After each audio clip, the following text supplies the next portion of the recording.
அனைவருக்கும் என்னுடைய அன்பான வணக்கம். நம்முடைய வீத லீடர்ஸ்னுடைய வாலண்டியர்ஸ், நம்ம சிவிக் ஆக்ஷன் லீடர்ஸ், தமிழகத்தினுடைய பொதுமக்கள் எல்லோருக்கும் மறுபடியும் என்னுடைய நன்றிகளை தெரிவித்துக் கொள்கின்றேன்.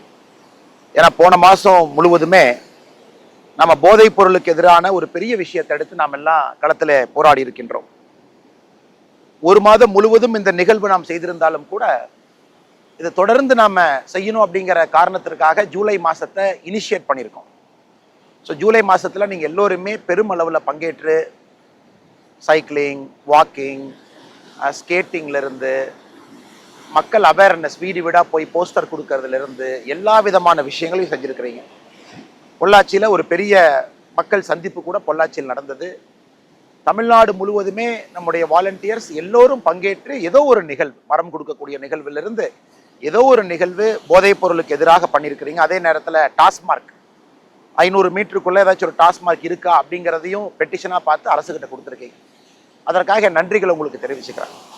எந்த எதிர்பார்ப்பும் இல்லாமல் நம்முடைய சமுதாயம் நன்றாக இருக்க வேண்டும் என்கின்ற ஒற்றை குறிக்கோளில் இந்த பணியை நம்முடைய வீத லீடர்ஸ்னுடைய வாலண்டியர், சிவிக் ஆக்ஷன் லீடர்ஸ் எல்லோரும் இறங்கி செஞ்சுருக்கிறீங்க. உங்கள் நேரத்தை கொடுத்துருக்குறீங்க. கண்டிப்பாக என்ன சொல்கிறதுன்னு தெரியலீங்க. இதை பார்த்து பெருமை மட்டும்தான் பட முடியும். காரணம், இப்படியும் மக்கள் இருக்கின்றார்கள், எந்த எதிர்பார்ப்பும் இல்லாமல் மற்றவங்களுக்காக வேலை பார்க்குறாங்க அப்படின்னு. இந்த மாதம், அதாவது நாளை ஆகஸ்ட் 1ஆம் தேதியிலிருந்து இன்னும் ஒரு முக்கியமான விஷயத்தை நம்ம கையில் எடுக்கிறோம். எப்படி ஜூலை மாதம் முழுவதுமே போதைப் பொருளுக்கு எதிராக நம்ம கையில் விஷயத்தை எடுத்தோமோ, ஆகஸ்ட் 1 முழுவதுமே, ஆகஸ்ட் 1லிருந்து 31 முழுவதுமே, ஆகஸ்ட் மாதம் முழுவதுமே நாம சுற்றுச்சூழலை பாதுகாப்பதற்காக இந்த மாதத்தை நம்ம வீத லீடர்ஸ் அமைப்பு சார்பாக இந்த மாதத்தை முழுமையாக நம்மை அர்ப்பணித்துக் கொள்ள இருக்கின்றோம். நண்பர்களே, சகோதர சகோதரிகளே, பெரியவர்களே, தாய்மார்களே, நம்முடைய சங்க இலக்கியத்திலிருந்து தமிழ் சமுதாயத்தை பொறுத்தவரை 5 நிலப்பரப்புகளை சார்ந்துதான் நம்ம வாழ்ந்திருக்கிறோம். குறிஞ்சி, முல்லை, மருதம், நெய்தல், பாலை. நாம் வாழ்கின்ற இடமா இருக்கலாம், வசிக்கக்கூடிய பகுதியா இருக்கலாம். இந்த 5 நிலப்பரப்பை வச்சுதான் நம்முடைய வாழ்க்கையே இருந்துச்சு. உணவு பழக்க வழக்கங்கள் இருந்தது, வாழ்வியல் முறைகள் இருந்துச்சு, நம்மை மகிழ்விக்கக்கூடிய இசையா இருக்கட்டும், அதுவும் இந்த நிலப்பரப்பை சார்ந்துதான் இருந்துச்சு. ஆனா இன்னைக்கு கால சூழ்நிலை மாற்றம், எல்லா நிலப்பரப்புமே மாறி இருக்கு. ரேபிட் அர்பனைசேஷன் தமிழகத்தை பொறுத்தவரை இந்தியாவில் அதிகப்படியாக மக்கள் அர்பன் ஏரியாவில், நகர்ப்புற பகுதியில் வாழக்கூடிய ஒரு பகுதியாக கூட நாம் இருக்கிறோம். அன்பு சொந்தங்களே, உதாரணத்துக்கு நாம் இன்னைக்கு சென்னையில் இருக்கோம், சென்னை பீச் பக்கத்தில் இருக்கோம். அதை பற்றி நம்ம பேசுவோம். இன்னைக்கு நீங்கள் பார்த்தீங்கன்னா 1970லிருந்து 2015 வரைக்கும் கிட்டத்தட்ட எத்தனை வருஷம் பாருங்க, 45 ஆண்டுகள் மொத்தமாக பூமியினுடைய வெப்பம் உயர்ந்தது 0.2 டிகிரி, 0.2 டிகிரி தான் கிட்டத்தட்ட இந்த 45 இயர்ஸில், குளோபல் வார்மிங்கில் 45 இயர்ஸில் உயர்ந்தது. ஆனால் 2015லிருந்து 2025 அடுத்து வந்த 10 ஆண்டுகள் எடுத்துக்கிட்டிங்கன்னா பூமியினுடைய வெப்பம் வந்து 0.35 டிகிரி செல்சியஸ். 45 ஆண்டுகளில் 0.2 ஹிஸ்டாரிக்கல் டேட்டா கம்பேர் பண்ணும் பொழுது, ஹிஸ்டாரிக்கல் டேட்டா பார்க்கும் பொழுது கடந்த 10 ஆண்டுகளில் மட்டும் 0.35 டிகிரி செல்சியஸ் உயர்ந்திருக்கு. ஸோ எந்த அளவுக்கு நம்முடைய பூமி வெப்பம் அடைஞ்சுக்கிட்டு இருக்கு நீங்க எல்லாருமே பார்க்குறீங்க. பல காரணம் இருக்கு. ஒன்று நாகரீகம், கால சுழற்சி, இண்டஸ்ட்ரியல் பொல்யூஷன், ஃபாசில் ஃபியூயல்ஸ் ரொம்ப அதிகமாக பயன்படுத்துகிறோம். குளோபல் வார்மிங்க்கு மிக முக்கியமான காரணம் கூட எமிஷனை கண்ட்ரோல் பண்ணுறதற்கான எந்த முயற்சியுமே நம்ம எடுக்கலை, மிட்டிகேஷன் எஃபெக்ட் எதுவுமே பண்ணலை. இன்னைக்கு நாம உதாரணத்துக்கு சென்னை எடுத்துக்கிட்டோம் அப்படின்னா எந்த அளவுக்கு ஒரு அர்பன் சிங்க் அது மாறி இருக்குன்னு கூட நமக்கு தெரியுது. தலைநகரமாக இருக்கட்டும், கிராமப்புறமாக இருக்கட்டும். இதற்கு முந்தைய வீடியோவில் கூட நான் பேசியிருக்கேன். நான் பிறந்து வசித்த கிராமத்தில் எந்த அளவுக்கு குளோபல் வார்மிங் 41 டிகிரி, 42 டிகிரி எல்லாம் வெப்பத்தை கொண்டு போயிருக்கணும். அதனால் அருமை சொந்தங்களே, நாம் எல்லோரும் சேர்ந்து தான் இதை கையில் எடுக்கணும். இது வந்து வெறும் ஒரு அரசு செய்வாங்க அப்படிங்கிறத தாண்டி பொதுமக்கள், நாம நம்முடைய சந்ததியினர் எல்லாம் நல்ல ஒரு சமுதாயத்தில் வாழணும், வெப்பமில்லாத ஒரு சூழ்நிலையில் வாழணும், தண்ணி கிடைக்கணும், குடிக்கிற தண்ணி கிடைக்கணும், விவசாயத்துக்கு தண்ணி கிடைக்கணும், ஒரு பீச்சில் பொல்யூஷன் இல்லாத ஒரு பீச் இருக்கணும் அப்படின்லாம் நீங்கள் நினைச்சீங்க அப்படின்னா நாம பொதுமக்களாக சிவிக் ஆக்ஷன், நாம களத்தில் இறங்கி பணி செய்ய வேண்டிய கடமையும் கட்டாயமும் நமக்கு இருக்கு. இன்னைக்கு உதாரணத்துக்கு நம்ம சென்னையை மட்டும் நீங்கள் எடுத்துக்கிட்டீங்கன்னா, சென்னையில் மட்டும் நீங்கள் பாருங்க, பில்டப் சர்ஃபேஸ்ன்னு நம்ம சொல்லுவோம். பில்டிங், ரோடு, புதுசாக நம்ம சிட்டிக்குள்ளே என்ன போட்டிருக்கோம். ஒரு காலத்தில் சென்னை பொறுத்தவரை 36% தான் இந்த நகரத்தில் பில்டப் ஏரியா இருந்துச்சு.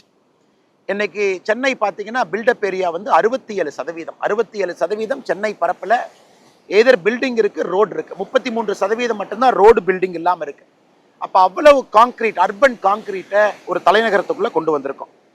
அதே போல இந்த பகுதியை சுற்றி பார்த்தீங்கன்னா வெஜிடேஷன், இந்த பச்சையா இருக்கக்கூடிய வெஜிடேஷன் நம்ம என்ன சொல்றோம், 25% இருந்த வெஜிடேஷன் சென்னையை சுற்றி, சென்னையில் இன்னைக்கு அது 10% குறைஞ்சிருக்கு. கடந்த 10 ஆண்டுகளில் மட்டும் 2015 இருந்து 25 வரை. கண் முன்னாடி அர்பன் காங்கிரீட்ஸ் உயர்ந்துகிட்டு இருக்கு, கண் முன்னாடி வெஜிடேஷன் குறைஞ்சிக்கிட்டு இருக்கு. இன்னைக்கு குறிப்பா தலைநகரத்தில் இருக்கக்கூடியவங்களுக்கு நம்ம புரிந்து கொள்ள வேண்டும், ஒரு தலைநகரம் ஒரு ஹார்ட் ஆஃப் அ ஸ்டேட். இன்னைக்கு இங்கேயே மக்கள் வசிக்க முடியாத நிலைமை ஏற்பட்டிருக்கு.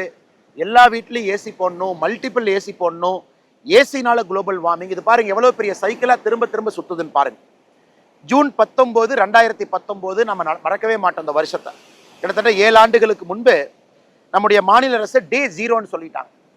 சென்னையில் இருக்கக்கூடிய 4 பெரிய ஏரியில தண்ணி இல்லை, குடிப்பதற்கு தண்ணி இல்லை. டே 0ன்னு அந்த ஒரு நாள் இருந்துச்சு. பூண்டி ஏரியா இருக்கட்டும், சோழவரம் ஏரியா இருக்கட்டும், ரெட் ஹில்ஸா இருக்கட்டும், ஏன் நம்ம செம்பரம்பாக்கமா இருக்கட்டும், அந்த மான்சூன் ஃபெயில் ஆகி தண்ணியே இல்லாத ஒரு நிலைமை அன்னைக்கு வந்துச்சு. இன்னும் இந்த ஆண்டும் கூட கிட்டத்தட்ட அதே விளைவுல தான் நம்ம இருக்கோம். சூப்பர் எல்னினோ போயிட்டு இருக்கு, இந்தியன் ஓஷன் டயப்போல், இதெல்லாம் சயின்டிஃபிக்காக சொல்றாங்க. அதுவும் கூட ஒரு பெரிய பிரச்சனை ஏற்படுத்தி இருக்கு. அடுத்து வாட்டர் பாடி பாருங்க. நம்ம ஒரு கிராமத்தையும் கூட, கிராமத்துக்கு ஆதாரமாக இருப்பது என்னன்னா அந்த கிராமத்தில் இருக்கக்கூடிய ஏரி குளங்கள் தான். இன்னைக்கு எத்தனை கிராமத்தில் ஏரி குளங்கள் பத்திரமா இருக்கு, எத்தனை கிராமத்தில் நாம் அதை பயன்படுத்துறோம் நீங்க பாருங்க. கடைசியா நம்முடைய மினிஸ்ட்ரி ஆஃப் ஜல் சக்தி 2023 மத்திய அரசு ஒரு சென்சஸ் எடுத்தாங்க. தமிழ்நாட்டில் மொத்தமா எத்தனை வாட்டர் பாடி இருக்கு, ஏரி குளங்கள் எவ்வளவு இருக்குன்னு சென்சஸ் எடுத்தாங்க. அவங்க சென்சஸ் படி தமிழ்நாட்டில் 1,06,957 1,06,957 சென்சஸ் வாட்டர் பாடி இருக்குன்னு பார்த்தாங்க. அதில் பிரச்சனை என்னன்னாங்க, 49% வாட்டர் பாடி, கிட்டத்தட்ட 50,197 வாட்டர் பாடியில் தண்ணி இல்லை, அது காணாமல் போச்சு, அது எங்கே இருக்குன்னே தெரியல, மக்கள் எங்களுக்கு தெரியாதுங்கிறாங்க. அந்த சென்சஸ் படி 8,366 வாட்டர் பாடியில், அது ஏரி குளமாக இருக்கலாம், நம்ம வாட்டர் பாடின்னு சொல்கிறோம், அது என்க்ரோச்மெண்ட்டில் இருக்குது, மக்கள் வீடு கட்டியிருக்காங்க. இப்படி இருக்கும் பொழுது எப்படி நாம் வருங்காலத்தில் வாழ முடியும், நம்முடைய சந்ததிகள் வாழ முடியும்? அதனால தான் வீதி லீடர்ஸை பொறுத்த வரைக்கும் நமக்கு 2 நோக்கம் இருக்குது. ஒன்று, அவேர்னஸ் ஏற்படுத்தணும் மக்களுக்கு, இந்த பிரச்சனை இருக்குது நீங்கள் புரிஞ்சுக்கங்க. நீங்கள் ஒரு தனி மனிதனா நீங்கள் சின்ன சின்ன வேலைகளை செய்ய ஆரம்பிங்க. 2வது, நாம் செய்யக்கூடியது மிக முக்கியமானது, நாம வாலண்டியர்ஸ் உள்ள இறங்கி ஒரு சின்ன மாற்றத்தை நம்ம ஏற்படுத்த முயற்சிக்கிறோம். அது மட்டும் இல்லை, இந்தியாவிலேயே நீங்கள் பார்த்தீங்கன்னா கிரவுண்ட் வாட்டர் அதிகமாக எடுக்கக்கூடிய மாநிலம் எதுன்னு பாருங்க. அதாவது இருக்கக்கூடிய தண்ணி அவைலபிள் வாட்டர் நம்ம சொல்கிறோம், total ground annual ground water recharge ஆகுது, எக்ஸ்ட்ராக்டபிள் கிரவுண்ட் வாட்டருங்கிற எவ்வளோ நம்ம எடுத்து குடிக்க முடியும். இன்னைக்கு இந்தியா முழுசும் பார்த்தீங்கன்னா நம்முடைய தென் இந்தியாவில், தென் மாநிலங்களில் அதிகப்படியாக இருக்கக்கூடிய தண்ணீரை உறிஞ்சி எடுக்கக்கூடிய மாநிலம் எதுனா தமிழகம் தான். இருக்கக்கூடிய தண்ணியில் சராசரியாக 100% தண்ணி இருக்குன்னா, உறிஞ்ச அளவுக்கு தண்ணி இருக்குன்னா எக்ஸ்ட்ராக்டபிள் கிரவுண்ட் வாட்டருங்கிறாங்க. அதில் 73.5% தண்ணி நாம் எடுக்கிறோம். உதாரணத்துக்கு மகாராஷ்டிரா பார்த்தீங்கன்னா 51% தண்ணி உறிஞ்சுறாங்க, கர்நாடகா 66% உறிஞ்சுறாங்க, குஜராத் 56% தண்ணி உறிஞ்சுறாங்க. ஏன்? நமக்கு தண்ணி இல்லை, ஏரி குளங்கள் இல்லை, எதுவுமே நமக்கு இல்லாத காரணத்தினால போர் போட வேண்டிய கட்டாயம் இருக்கு, அதிகப்படியான நிலத்தடி நீரை உறிஞ்ச வேண்டிய கட்டாயம் நமக்கு இருக்கு. அதனால் அருமை சொந்தங்களே, நீங்க பாருங்க எப்படிப்பட்ட சைக்கிளிக்கல் எஃபெக்ட் பாருங்க. ஏரி குளத்தை சுத்தம் பண்ணல, அதுல நம்ம நீர் ஆதாரங்கள்ல நீரை தேக்கல அப்படின்னா நமக்கு தேவைங்கும் பொழுது போர் போட்டு தண்ணி உறிஞ்ச வேண்டிய நிலைமை. இன்னைக்கு தமிழகம் 73% அவைலபிள் எக்ஸ்ட்ராக்டபிள் கிரவுண்ட் வாட்டர் நம்ம உறிஞ்சிரும். இந்தியாலேயே அதிகப்படியாருன்னா பஞ்சாப், அவங்க 156% உறிஞ்சுறாங்க. அதாவது ரீசார்ஜ் ஆகிறத தாண்டி ஹிஸ்டாரிக்கல் வாட்டரை சேர்ந்து உறிஞ்சுறாங்க. ஆந்திர பிரதேஷ் 31%, பீகார் 46%, மத்திய பிரதேஷ் 59%, உத்தரப்பிரதேஷ் 70%. இதையும் நீங்க கருத்துல வச்சுக்கணும். நம்முடைய கிரவுண்ட் வாட்டர் ரீசார்ஜ் பண்ண வேண்டிய கடமை நமக்கு இருக்கு. அரசு முயற்சி எடுக்கிறாங்களோ இல்லையோ, நாம் நம்முடைய கடமையை செய்யணும். நித்தி ஆயோக் இன்னொரு அதிர்ச்சி பூர்வமான ஒரு ரிப்போர்ட் கொடுத்தாங்க. 2050 தமிழ்நாடு முழுவதுமே தண்ணீர், வாட்டர் ஸ்ட்ரெஸ், ஒரு மனிதனுக்கு குடிப்பதற்கு எவ்வளவு தண்ணி வேணும் அந்த அளவுக்கு தண்ணி வரலினா கிடைக்கலினா அது வாட்டர் ஸ்ட்ரெஸ்ங்கிறாங்க. அவங்கள பொறுத்த வரைக்கும் 2050 2 மாவட்டத்தில் மட்டும்தான் தமிழகத்தில் வாட்டர் ஸ்ட்ரெஸ் இருக்காது. கோயம்புத்தூர் ஒரு மாவட்டம், கன்னியாகுமரி ஒரு மாவட்டம். கோயம்புத்தூர் கன்னியாகுமரியை தவிர எல்லா மாவட்டத்திலையும் அவங்க எப்படி கொடுறாங்க, அப்சல்யூட் ஸ்கார்சிட்டிங்கிறாங்க. குடிப்பதற்கும் பயன்படுத்துவதற்கும் தண்ணி தமிழ்நாட்டில் இந்த 2 மாவட்டத்தை தவிர 2050 எல்லா மாவட்டத்திலும் கூட தண்ணீர் பிரச்சனை வரும் என்பது நித்தி ஆயோக். நாம வீத லீடர்ஸினுடைய நோக்கங்க, நேற்ற பிரச்சனையும் இன்னைக்கு பிரச்சனையும் நம்ம சால்வ் பண்றது நோக்கம் இல்லை, அதையும் சால்வ் பண்றோம். வரக்கூடிய பிரச்சனை நம்ம கை வைக்கிறோம். இன்னும் 30 ஆண்டுகள் கழிச்சு என்ன வரும், நம்முடைய சிந்தனை அப்படி இருக்கு. அப்ப நாம ஒன்று கிரீன் கவர்ஸ், நிறைய மரங்கள் வைப்பது ஒரு பக்கம், ஏன்னா வெப்பத்தை குறைக்கிறோம். வாட்டர் பாடியை சுத்தம் பண்றது ஒன்று, ஏன்னா அப்பதான் நீங்க தண்ணியை ரீசார்ஜ் பண்ணி உள்ள இறக்க முடியும். அடுத்தது காணாம போன ஆறிலிருந்து எத்தனையோ மீட்டெடுக்கணும். இந்த சர்வேலையே பாருங்க, 8000க்கு மேற்பட்ட வாட்டர் பாடி காணாம போயிருக்கு, என்க்ரோச்மெண்ட் நம்ம சொல்றோம், அதையும் மீட்டெடுக்கணும். அடுத்து தமிழ்நாட்டில் இருக்கக்கூடிய நதிகளுடைய நிலைமை, தமிழ்நாட்டில் மட்டும்தான் 100% நதிகள், எல்லா நதிகளுமே நீங்க வைகையில் ஆரம்பித்து தாமிரபரணி வரைக்கும் அமராவதி வரைக்கும் எல்லா நதியும் நீங்க எடுத்துட்டீங்கன்னா, தென்பரணை வரை எல்லாத்தையும் எடுத்துக்கங்க, எல்லா நதிகளுமே டோட்டல் குளோரிஃபார்ம் ஸ்டாண்டர்டை மீட் பண்ணாம இருக்கு. அதாவது டோட்டல் குளோரிஃபார்ம் ஸ்டாண்டர்டுங்கிறது, ஒரு நதியில் இருக்கக்கூடிய தண்ணீர் எடுத்தீங்கன்னா அதுக்குள்ள எத்தனை கிருமிகள் இருக்குன்னு பாக்குறாங்க. மோஸ்ட் ப்ராபபிள் நம்பர் என்பிஎன் அப்படின்னு ஒரு டேட்டா கொடுக்குறாங்க. அது 100 ml தண்ணி எடுத்தீங்கன்னா 1 MPN விட குறைவா இருக்கு. அது என்ன காரணம்னா, ஏகப்பட்ட ஃபீக்கல் மேட்டர் உள்ள இருக்கு. மலக்கழிவுகள் போய் தண்ணீர்ல கலக்குது, அது திரும்ப நாம குடிக்கிறோம், எல்லா விதமான அசுத்தமும் இந்த தண்ணிக்குள்ள இருக்கு. ஸோ இன்னைக்கு தமிழ்நாட்டில் 100% நதிகள் சுத்தமான நதிகள்னு ஒன்று கூட நம்ம சொல்ல முடியாது. அதையும் நம்ம புரிஞ்சுக்கணும். அடுத்து tree cover, depleting tree cover பார்த்தீங்கன்னா, தமிழ்நாட்டில் ஒரு காலத்தில் 2 மில்லியன் ஹெக்டேர் நேச்சுரல் ஃபாரஸ்ட் இருந்துச்சு. கொஞ்சம் கொஞ்சமாக அழிஞ்சிக்கிட்டே வருது. ஒரு காலத்தில் 15% டோட்டல் லேண்ட் ஏரியா. ஜென்ரலாக நம்ம சொல்றது, ஒரு மாநிலமோ ஒரு நாடோ 33% லேண்ட் ஏரியா வேணும்னு நம்ம சொல்லுவோம். 33%, 1/3 கிரீன் கவர் இருக்கணும். அதுவும் ஒரு பிரச்சனை, நம்ம மர வைக்கணும்.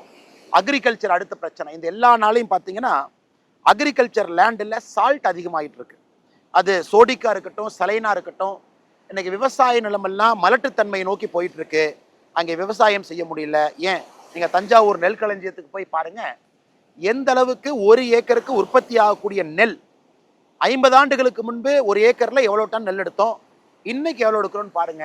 ஏன்னா மிக வேகமாக ஒரு பொன் விளையும் பூமியாக இருக்கக்கூடிய தஞ்சை பகுதி, டெல்டா பகுதியிலேயே மிக வேகமாக அந்த மண்ணில் நச்சுத்தன்மை வந்துகிட்டு இருக்கு. அதையும் நம்ம சரி பண்ணணும். மெரைன் பொல்யூஷன், இன்னைக்கு மெரைன் பொல்யூஷன் ஒரு சிங்கிள் பிக்கஸ்ட் பொல்யூஷன். 1076 கிலோமீட்டர் நம்ம கோஸ்ட் லைன் இருக்கு.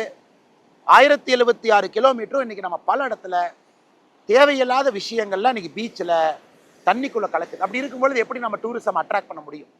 நம்முடைய பீச்சை நம்ம கிளீனாக வைக்கல, மக்கள் வர முடியும், பார்க்க முடியும் பொழுது இங்கேயே பாருங்க எத்தனை குப்பைகள் ஒதுங்கி இருக்கு, பாருங்க. எல்லாம் பாருங்க, எல்லாம் இது எல்லாம் பாருங்க, எத்தனை விதமான குப்பைகள் இங்கே ஒதுங்கி இருக்கு. எல்லாம் ஃபோம்ஸ் எல்லாம் ஒதுங்கி இருக்கு, சின்ன சின்ன மணிகள். நீங்கள் வெறுங்கால நடக்கிறதுக்கே பல இடத்துல பயமா இருக்கு. பேனா குப்பைகள்ல இருந்து, செருப்புல இருந்து ஆரம்பித்து, ஏன்னா எங்கேயோ போடுற குப்பை எங்கேயோ கரை ஒதுங்குது. எதையும் சரி செய்ய வேண்டிய நிலைமை நமக்கு இருக்கு. அதனால தான் இந்த மாதம் வீத லீடர்ஸ் சுற்றுச்சூழல் மாதம். இந்த அவசியம், இது எல்லாத்தையும் நம்ம சரி பண்ணணும் அப்படிங்கிற காரணத்திற்காக சுற்றுச்சூழல் மாதமா நம்ம அதை கையில் எடுக்கிறோம். வீத லீடர்ஸ்னுடைய நோக்கம், தமிழகத்தில் இன்னும் சில மாதங்கள்ல 50 லட்சம் மரங்கள் நம்ம நடணும். 50 லட்சம், 5 மில்லியன் மரங்கள் நம்ம நடணும் அப்படிங்கிறது நம்முடைய நோக்கம். ஆரம்ப கட்டமாக இந்த மாதம், ஆகஸ்ட் மாதம், சுற்றுச்சூழலுக்காக நம்ம எடுத்திருக்கக்கூடிய இந்த மாதத்துல 20 லட்சம் மரங்கள் நம்ம நடணும். காரணம், 20 லட்சம் வாலண்டியர்ஸ் நம்மகிட்ட இருக்காங்க. ஆளுக்கு ஒரு மரத்தை நம்ம நடுறோம், அதை பாதுகாக்கிறோம், அந்த மரத்துக்கு தண்ணி ஊத்துறோம். அந்த மரம் நட்டதோடு நம்ம நடந்து போகாம அந்த மரத்தோடு நின்று மரத்தை வளர்த்துகின்றோம். இதற்கு முன்பு பிரதமர் சொன்னாங்க, அம்மாவுடைய பேரில் மரம் வைங்க அப்படின்னு சொல்லி இந்தியா முழுவதும் அதை எடுத்துட்டு போனாங்க. நாம இந்த ஆகஸ்ட் மாசத்துல நமக்கு தமிழகத்துல அதிகமா மரம் வைக்க வேண்டும் என்கின்ற உணர்வை நமக்கு ஏற்படுத்தியது டாக்டர் APJ அப்துல் கலாம் ஐயா அவர்கள். சின்ன கலைவாணர் அண்ணன் விவேக் அவர்கள் இன்னைக்கு நம்மளோடு இல்லை. கலாம் ஐயாவுடைய வேண்டுகோளை ஏற்று தனி மனிதனாக பல இடத்துல மரம் வைக்கக்கூடிய முழு வேலையை செஞ்சாங்க. ஆகஸ்ட் 16ஆம் தேதி சென்னையில் நடக்கக்கூடிய பேரணியில நாம விவேக் ஐயாவை பெருமைப்படுத்த இருக்கின்றோம். ஏன்னா அவருடைய நினைவாக, ஞாபகார்த்தமாக தமிழ்நாடு முழுவதுமே நம்முடைய வாலண்டியர்ஸ் இந்த மாதம் 20 லட்சம் வாலண்டியர்ஸ், 20 லட்சம் மரங்கள், ஆளுக்கு 1 அப்படிங்கிற அடிப்படையில் நம்ம வைக்கணும். சில பேர் மாஸ் பிளான்டேஷன் பண்ணுவீங்க, பெரிய பெரிய இடத்துல எடுத்து மாஸ் பிளான்டேஷன் பண்ணுவீங்க. அதுவும் தாண்டிச்சுன்னா நமக்கு ரொம்ப சந்தோஷம். 30 லட்சம் வந்தாலும் சந்தோஷம், 40 லட்சம் வந்தாலும் சந்தோஷம். நம்ம அடுத்த சில மாதங்கள்ல 50 லட்சம் வர வேண்டும் என்பது நம்முடைய நோக்கம். இந்த மரத்துக்கு கூட நீங்க யோசிச்சு பாருங்க, ஏதோ ஒரு மரத்தை வாங்கி வைக்காதீங்க. யாரோ சொல்றாங்க அப்படிங்கறக்காக நம்ம வைக்க வேண்டாம். நம்மை பொறுத்தவரை நேட்டிவ் ட்ரீஸ், தாங்கக்கூடிய மரங்கள், வெப்பத்தை தாங்கக்கூடிய மரங்கள், பனை மரத்திலிருந்து ஆரம்பித்து நம்முடைய கிராமத்துல போய் பார்த்தீங்கன்னா, இன்னைக்கு வேளா மரத்திலிருந்து கிராமத்துல போய் பார்த்தீங்கன்னா நீம் ட்ரீ, எத்தனையோ மரங்கள் கிராமத்துல இருக்கு. அதெல்லாம் இன்னைக்கு நமக்கு நல்லது செஞ்சுக்கிட்டு இருக்கு. அந்த மாதிரி தேடி தேடி நீங்க மரத்தை வைக்கணும். எந்த பகுதியா இருந்தாலும் உங்க ஏரியாவை தெரிஞ்சுக்கங்க. தமிழ்நாடு அரசு இன்னைக்கு உங்களுக்கு நீங்க தொலைபேசி மூலமா டோல் ஃப்ரீக்கு நீங்க அழைச்சிங்கன்னா உங்களுக்கு மரம் கொடுக்கக்கூடிய ஒரு திட்டத்தை தமிழ்நாடு அரசு நடத்துறாங்க. இது 2022-23 கிரீன் தமிழ்நாடு மிஷன் அப்படின்னு ஆரம்பிக்கப்பட்ட திட்டம் இது.